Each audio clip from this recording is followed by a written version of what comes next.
Je vais démarrer la conférence, on peut appeler ça comme ça, pour ce soir. Donc, je vous ai réunis pour vous parler de la gestion du temps, on vient de rentrer dans une saison qui est vraiment propice à ça. C'est le printemps, c'est une saison pendant laquelle on range ses placards, on fait du tri, on se remet un petit peu en question. C'est une question de renouveau, une saison de renouveau. Donc c'est vraiment l'occasion de mettre en place de nouvelles habitudes et mieux gérer son temps, c'est vraiment une bonne habitude à prendre. Et je voulais profiter de ce temps qu'on va passer ensemble pour vous parler de moi, de mon histoire, pour faire aussi un peu mieux connaissance. C'était vraiment le but, l'origine de cette vidéo, de cet échange en direct avec vous. C'était qu'on fasse mieux connaissance. Donc mon histoire avec la gestion du temps, comment je suis passée d'une gestion du temps absolument calamiteuse à quelque chose d'un petit peu plus structuré et d'organisé. Ensuite, je vous présenterai mes outils, qu'est-ce qui me sert au quotidien, et est-ce que vous pouvez éventuellement vous en inspirer ou trouver vos propres outils, mais sur des supports différents. Et enfin, je voulais vous parler de une petite bizarrerie que j'ai commencé à faire il y a maintenant plus de 6 mois, c'est-à-dire de me lever très tôt le matin. Et qu'est-ce que ça m'a apporté de le faire et pourquoi je le fais.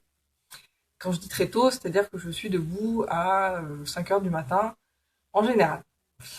Voilà. Donc si vous voulez mettre un petit message, voir si ça fonctionne, ça me ferait... Si vous voyez quelque chose, si vous... Quelque chose, non?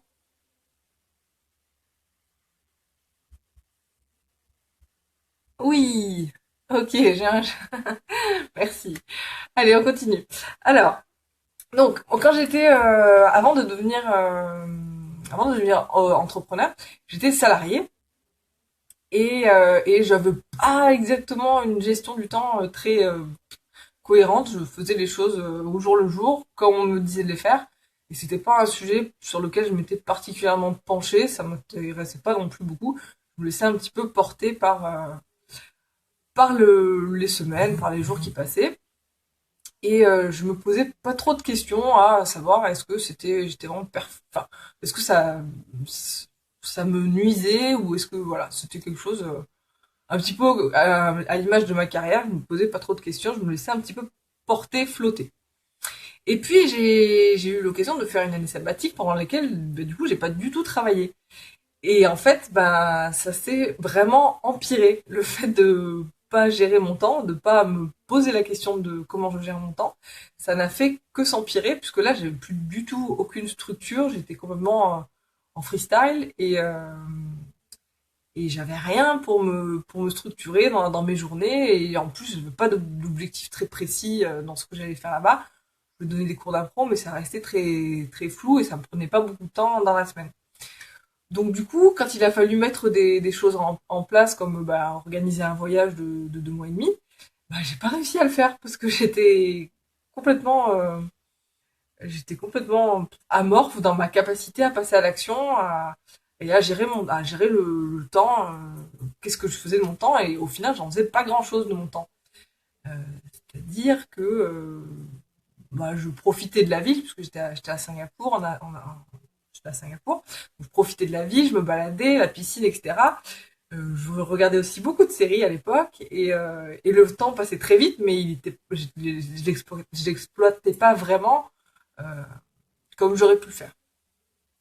Voilà, donc du coup ensuite retour en France et là la boîte pour laquelle je travaillais qui me licencie avaient, ils avaient supprimé mon poste pendant mon absence et ils l'avaient remplacé ils me proposaient quelque chose qui ne m'intéressait pas du tout. Et donc je rentre de plein pied dans l'entrepreneuriat, enfin je me pose quasiment tout de suite même pas la question de qu'est-ce que je vais faire après, ça a été assez rapidement l'entrepreneuriat qui m'a intéressé. Et surtout pour faire quelque chose en rapport avec l'improvisation théâtrale. Bon, je vous la fais courte parce que sinon on va partir sur d'autres sujets. Au final, je me retrouve à monter cette société qui s'appelle Improve Yourself et je fais de la formation.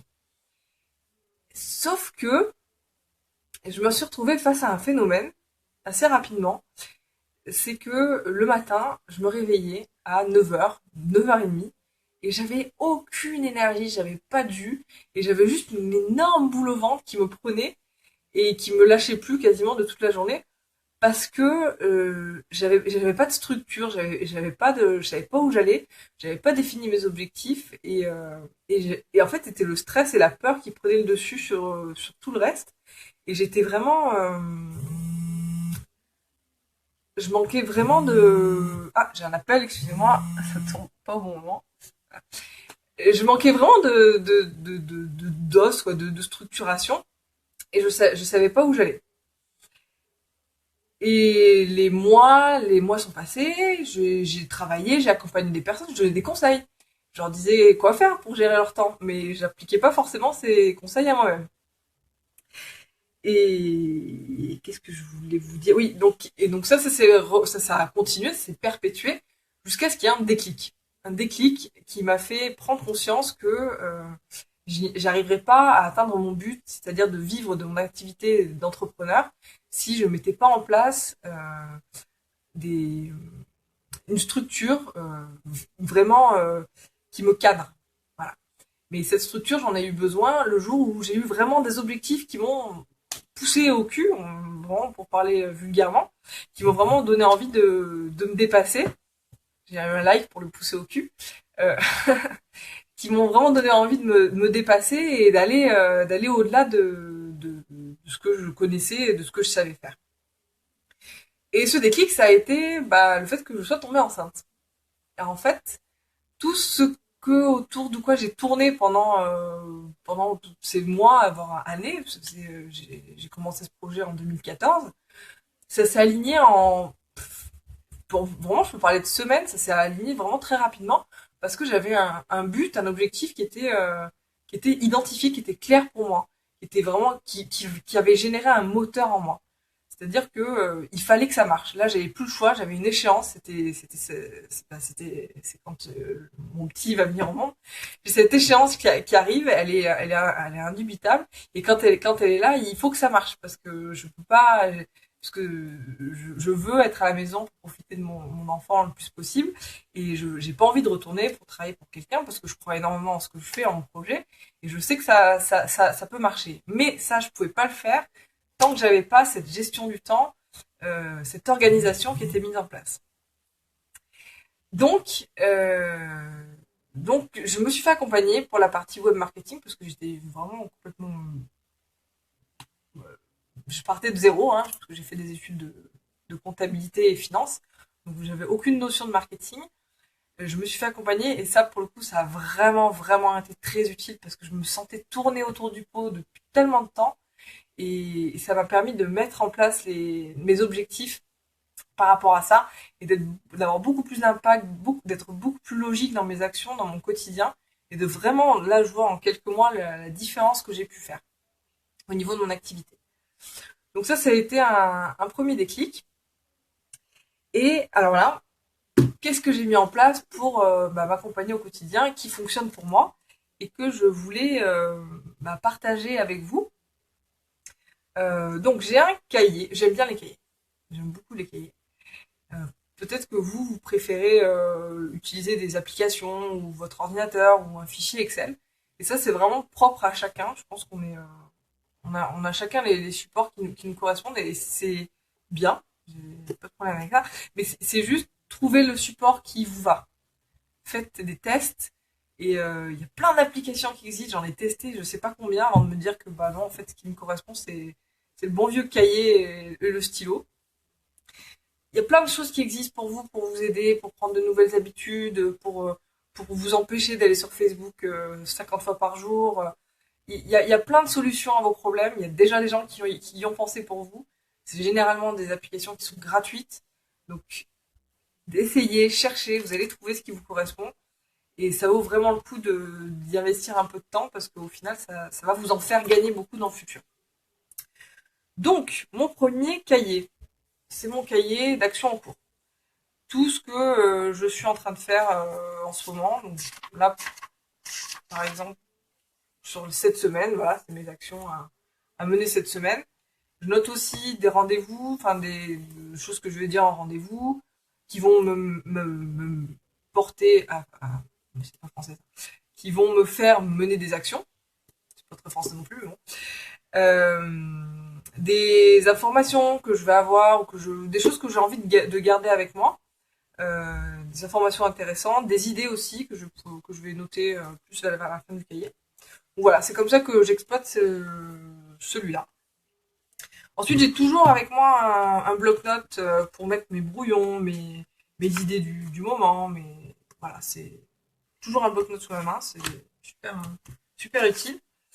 Un agenda, bon, c'est classique, je vous l'avoue, je vous l'accorde, mais j'utilise pas Google Agenda, j'ai essayé, j'arrive pas, c'est pas mon truc. Voilà.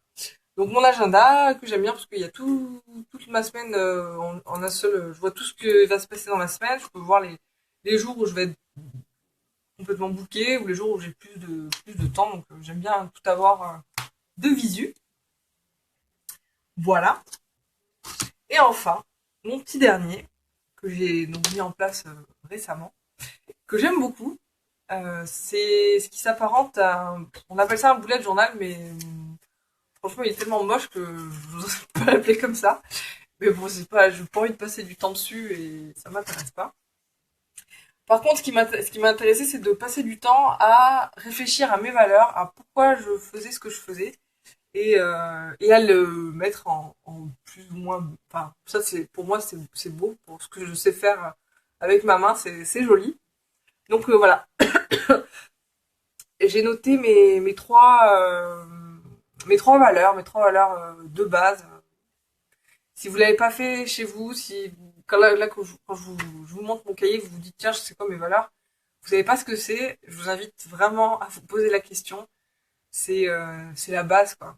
C'est sans ça, vous savez pas où vous allez, vous savez pas pourquoi vous y allez, vous connaissez pas votre mot, vous savez pas ça déconnecte et ça reconnecte. Bon, vous savez pas ce qui vous motive, vous savez pas vers quoi vous allez.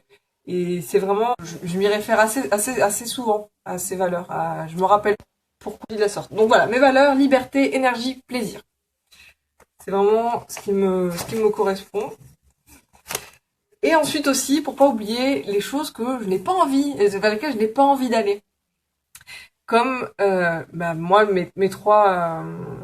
les trois choses vers lesquelles je n'ai pas envie d'aller, c'est les trois choses que je ne veux pas, c'est la routine, la peur, le stress et la dépendance.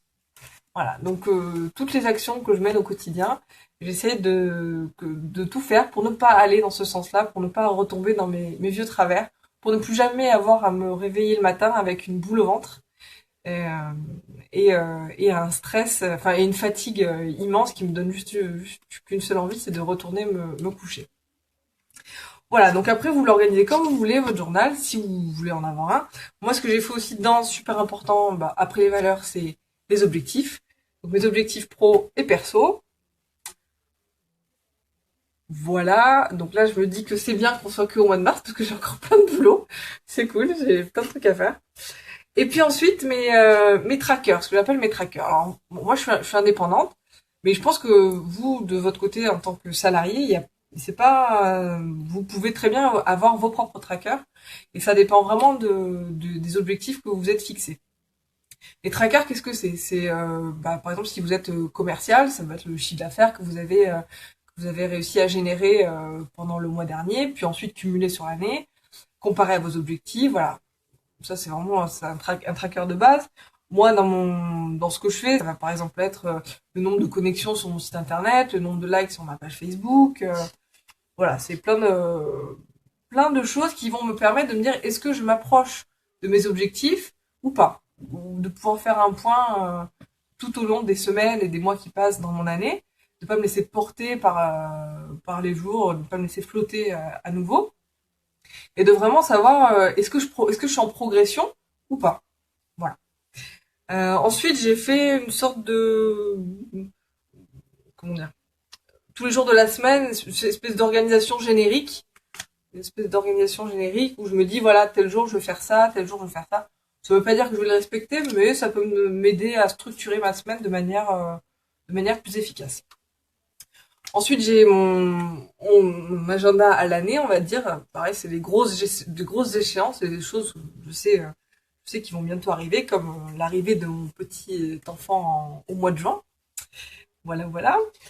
Et ensuite, alors là c'est le bordel. Là, donc c'est mon mois entier et c'est le suivi de mes trackers jour par jour. Qu'est-ce que je fais comme action, comme communication et le suivi de mes trackers mensuels. Voilà. Puis ensuite, semaine par semaine, voilà, c'est ça en gros. Voilà. Donc là, moi, me concernant, mes actions qui me restent encore à mener, c'est de mettre en place mes communications, d'anticiper mes communications avec vous, les communications Facebook, sur mon site. Et pour ça, j'aimerais avoir des grands visuels, voilà, des grands visuels avec les mois anticipés où je sais exactement ce sur quoi je vais communiquer. Donc voilà, ça c'était mon organisation personnelle. J'espère que vous aurez appris vous aurez glané quelques informations qui pourront vous être utiles pour vous à mettre en place, mais que vous soyez, bon, si vous êtes entrepreneur, j'imagine que ça peut vous servir, mais même si vous êtes salarié, si vous êtes en recherche d'emploi, si vous, voilà, dans une période transitoire, là, je vous donne des choses qui sont vraiment réutilisables, peu importe votre situation. Et vraiment, vraiment mettez ces choses en place, les valeurs, les objectifs, avoir quelque chose pour un écrit, un suivi, un ordinateur ou papier, peu importe, comme vous voulez, ayez quelque chose qui vous permette de structurer votre quotidien. Vous laissez pas flotter dans rien. Moi, j'ai un commentaire très mignon de Jean-Michel Procrastination, qui me dit il sait pas comment je fais. Mais bon, c'est de l'entraînement et puis il y a un peu de volonté. C'est pas difficile au final. Il suffit de bien avoir identifié ses objectifs et au final c'est pour nous qu'on le fait. C'est pour aucune autre raison qu'on peut, enfin, on n'a aucun autre intérêt de le faire que pour soi-même déjà pour se servir soi. C'est super important. Voilà. Ensuite, pour finir, donc la troisième partie, quelle heure il est? Je vous avais dit une demi-heure, il est 5h48, on est pas mal. Alors, je voulais vous partager avec vous pourquoi je me suis mise à me lever à 5 heures du matin, sachant qu'il y a encore quelques années en arrière, c'était difficile pour moi de sortir du lit à 9 heures. Alors, j'ai lu le fameux livre qui est derrière moi, d'ailleurs, le Miracle Morning. Je l'ai lu et je l'ai jamais fini, mais ça m'a pas empêché d'en retirer des informations que j'ai pu réutiliser dans ma vie quotidienne. En fait, j'ai testé le fait de se lever plus tôt. Et là, je me suis rendu compte que j'étais vachement productive, que ma plage de productivité optimum, c'était entre 6 heures et 9 heures. Parce que c'est un moment où il y a pas de bruit, je suis interrompue par rien du tout. Et, euh, et je sais pas, mon cerveau, il fonctionne mieux pendant ces plages-là. Je peux me mettre dans une activité vraiment qui me demande beaucoup de concentration et, euh, et d'implication pendant ces 3 heures et je vois pas le temps passer. Voilà. Mais c'est parce que je l'ai testé. J'ai testé aussi travailler après manger, me mettre dans des activités de concentration après manger. J'ai testé après 17 heures. J'ai tout testé. Et vraiment, ce qui a vraiment fait la différence dans ma productivité, ça a été cette plage horaire de 6 heures à 9 heures où je suis une machine de guerre, quoi. Je peux vraiment faire les trucs, voire même les plus rébarbatifs ou, enfin, qui demandent vraiment beaucoup de matière grise. Je l'ai fait dans cette plage-là. Et puis en plus, ça me permet, derrière tout engagement social dans la journée, de me dire, voilà, même si j'ai une journée où j'ai plein de rendez-vous, je suis sollicitée et j'ai pas trop de temps à consacrer à mon activité directement de production, je sais que j'ai eu cette plage-là horaire le matin où j'ai quand même été productive. Et ça permet de se dire que tous les jours on avance. En fait, tous les jours il y a un petit pas qui est fait et tous les jours on va dans le sens de ses objectifs. Donc je vous engage vraiment très très vivement à faire des tests. tester. Quelle est votre plage horaire optimum? Qu'est-ce qui vous correspond le mieux? Dans quelle période de la journée vous êtes le plus au top? Voilà. Euh, Moi, je sais qu'à passer 17 heures, je ne sers à rien. Mais vraiment, je ne sers à rien. Au mieux, je vais passer mon temps sur Facebook ou répondre à des emails. C'est ce que j'arrive à peu près à faire. Mais il faut pas me demander de mettre en place des choses, de réfléchir, de produire de nouveaux contenus. Écrire un article, c'est même pas la peine. Et d'ailleurs, quand j'essaye, parce que j'ai une deadline, de travailler sur cette période-là, et ben, je me rends compte le lendemain, quand je repose dessus, que bah, c'est pas terrible. Donc, j'aurais mieux fait de pas passer du temps la veille et de passer du temps à me reposer ou à faire autre chose ou aller voilà, m'aérer le cerveau plutôt qu'essayer de forcer. Ça sert à rien. C'est pas ma plage de travail. Donc voilà, ne faites pas la même erreur que moi et travaillez vraiment quand vous en êtes le plus capable. Ensuite, et c'est d'ailleurs ce que préconise le livre Miracle Morning, c'est de s'octroyer des temps pour soi tous les jours. Et sauf que Miracle Morning, il le propose de le faire à 5 heures du mat. Et moi, à 5 heures du mat, bah, ça tombe pas bien parce que c'est ma plage de productivité. Du coup, de par le passé, j'avais toujours eu l'habitude de faire du sport en fin de journée. C'est un moment qui me détend et qui me va bien. Et j'ai un peu gardé enfin, suite à la lecture du livre, j'ai gardé, en fait, j'ai pas du tout appliqué ce que préconise le livre, qui est de tout faire le matin avant de commencer sa journée. J'espace un petit peu dans la journée des temps de lecture, de repos, de marche, mais vraiment des temps pour soi. Donc, pareil, peu importe votre plage de travail optimum, gardez du temps pour vous tous les jours. Vraiment, offrez-vous ce temps pour vous parce que si vous le donnez pas, personne va le faire déjà pour vous et vous allez vous faites pas du bien en faisant ça et vous faites pas du bien à votre entourage. C'est-à-dire que quelqu'un de stressé, quelqu'un qui est sur les nerfs, quelqu'un qui est frustré, c'est pas quelqu'un qui répand le bien, enfin le bien. Je m'entends quand je parle de bien, mais c'est pas quelqu'un qui rayonne, quoi. Ça va pas aider votre entourage le fait que vous soyez tout le temps la tête dans le guidon et que vous ayez jamais de recul par rapport à la situation. Bien au contraire. Donc ce temps-là, pour vous, il est précieux et respectez-le. Le faites pas parce qu'il faut le faire, parce que vous avez lu un bouquin, parce que la fille rousse là sur Facebook, elle vous a dit de le faire. Faites-le parce que ça vous fait du bien, parce que vous sentez vraiment la différence que ça peut faire dans votre vie et parce que c'est vous la priorité avant tout le temps. Je sais que c'est pas évident pour tout le monde, d'autant plus que enfin, je sais parce que je travaille avec des gens qui ont ce déficit de confiance en eux et où, du coup ça leur fait penser que bah, ils valent pas l'investissement, ils sont pas à la hauteur du temps ou de l'argent qu'ils pourraient se consacrer. Et c'est vraiment un leurre, c'est vraiment une grosse erreur que de dire ça. Donc, octroyez-vous du temps pour vous tous les jours. Tous les jours. Voilà. Du sport, de la marche, de la lecture. Nourrissez-vous. Nourrissez, j'en parlais dans un article, vos 4 plans de conscience.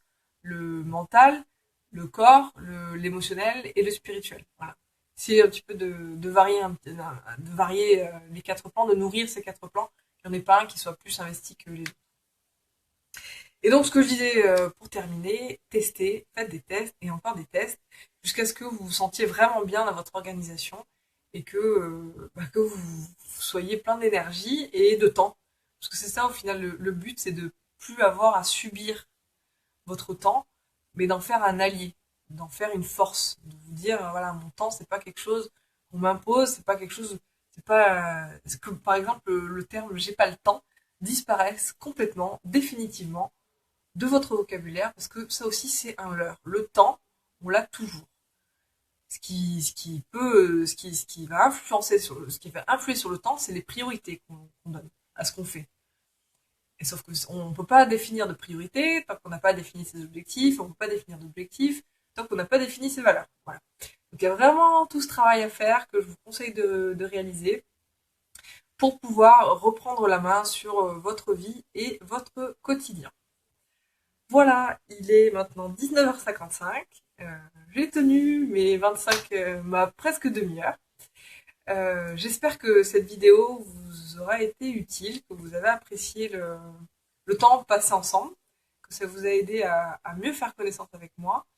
Cette vidéo, je pense que je vais la laisser en flux, enfin, je sais pas comment on dit, sur mon mur, sur le mur de la page. Si vous voulez réagir suite à ça, n'hésitez pas. Moi, je réponds toujours. J'aime bien interagir avec les gens qui s'intéressent à l'activité d'Improve Yourself. J'espère surtout vous avoir été utile, que ce que je vous ai dit a pu résonner et que vous allez pouvoir mettre en application euh, tous ces conseils. Voilà, je vous souhaite une bonne soirée et je vous dis à bientôt.